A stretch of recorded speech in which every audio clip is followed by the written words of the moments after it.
Бәріңізге сәлем.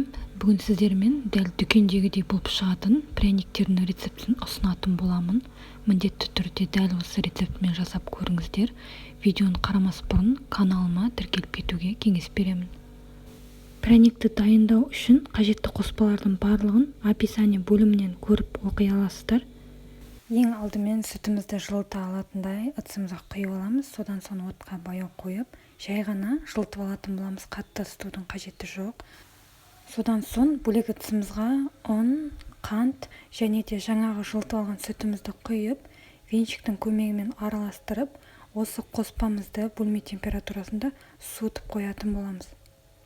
Қоспамыз суып болған соң үстіне сұйық май және де бір жұмыртқамыздың ағынан сарысын бөліп алып, сары уызын қосып, венчикпен араластырып аламыз. Келесі кезекте осы қоспамыздың үстіне какао ұнтағын қоса отырып, венчиктің көмегімен біркелкі етіп араластырып шығамыз. Міне біркелкі етіп, өте әдемі етіп араластырып алдық. Содан соң ұнымызға қопсытқыш және де жарты шай қасық ас содасын қосып, екеуін араластырып, жаңағы қоспамыздың үстіне қосып, бірінші венчикпен, содан соң лопатканың көмегімен жаймен араластырып алатын боламыз.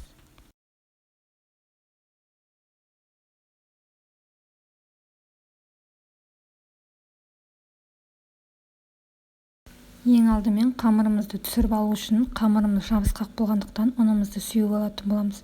Содан соң қамырымызды түсіріп алып, оқтаудың көмегімен тым жіңішке қылмай, қалыңдау етіп жайып алатын боламыз. Содан соң келесі кезекте қолыңызда бар кез келген формада, кеседе немесе стаканда осылай ұнға ауната отырып, жабысып қалмас үшін формасын келтіріп шығатын боламыз. Бәрін дайындап алғаннан кейін қамырымызды қалыпқа орналастырып, қызып тұрған пеште 180 градуста 15-20 минут пісіріп алатын боламыз. Пряниктеріміздің піскенін білу үшін осындай шпажканың көмегімен тексеріп алатын боламыз. Егер де шпажкаңыз құрғақ болып шықса, піскені білінеді. Келесі кезекте пряниктерімізге глазурь дайындайтын боламыз. Ол үшін ең алдымен жаңағы бір жұмыртқадан қалған ақ уызымызды ыдысымызға салып, миксердің көмегімен араластырып алатын боламыз. Және де шекерімізді қосып араластырып шығамыз. Глазуріміз дайын болғаннан кейін пряникке астына және үстіне осылай қолымыздың көмегімен жағып шығатын боламыз. Міндетті түрде пряниктеріңізді суытып алыңыздар. Міне біздің пряниктеріміз де дайын болды. Өте әдемі болып шықты.